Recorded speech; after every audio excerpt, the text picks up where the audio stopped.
So S ಇನ್ನ ಅವಿನಾಶ್ ಅವರ big boss journey ನೋಡಿದ್ವಿ. ಸೊ ಲೈಫಿನ ಜರ್ನಿನಲ್ಲಿ ನೆಕ್ಸ್ಟ್ ಏನು?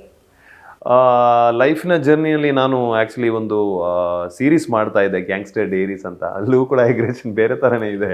ಸೊ ಗ್ಯಾಂಗ್ಸ್ಟರ್ ಡೈರೀಸ್ ಅಂತ ಒಂದು ಹಿಂದಿ ಸೀರೀಸ್ ಮಾಡ್ತಾ ಇದ್ದೆ. ಅದನ್ನ ಅರ್ಧ ಮುಗಿಸಿದ್ದೀನಿ. ಅದನ್ನ ಏನು ಕಮಿಟ್ಮೆಂಟ್ ಇದೆ, ಕಮಿಟ್ಮೆಂಟ್ ಮುಗಿಸ್ಬೇಕು.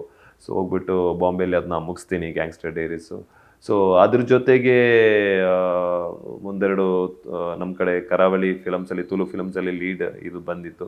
ಸೊ ಅದ್ರ ಬಗ್ಗೆ ಮಾತಾಡಿ ಮೇ ಬಿ ಚೆನ್ನಾಗಿರೋ ಒಂದು ಕ್ಯಾರೆಕ್ಟರ್ ಇದೆ, ಅದನ್ನ ಮಾಡಬೇಕು ಅಂತ. ಯಾವುದೇ ಒಂದು ಒಳ್ಳೆಯ ಅಪರ್ಚುನಿಟಿ ಬಂದರೆ ಅದನ್ನ ಮಾಡಬೇಕು ಅಂತ. ಅದ್ರ ಜೊತೆಗೆ ಇಲ್ಲಿ ಈಗ ಬಿಗ್ ಬಾಸ್ ಮನೆಗೆ ಹೋದ್ಮೇಲೆ ಬಂದಮೇಲೆ ಕರ್ನಾಟಕ ಜನತೆ ಏನು ಪ್ರೀತಿ ತೋರಿಸ್ತಾ ಇದ್ದಾರೆ, ಅದರಿಂದ ಯಾವುದಾದ್ರೂ ಜನರಿಗೆ ಲೈಕ್ ಒಳ್ಳೆ ಅಪರ್ಚುನಿಟಿ, ಇವರು ಅವಿನಾಶ್ ಅವ್ರಿಗೆ ಈ ಅಪರ್ಚುನಿಟಿ ಬಂದರೆ ನಾನು ಜನರನ್ನು ರೀಚ್ ಆಗ್ಬೋದು.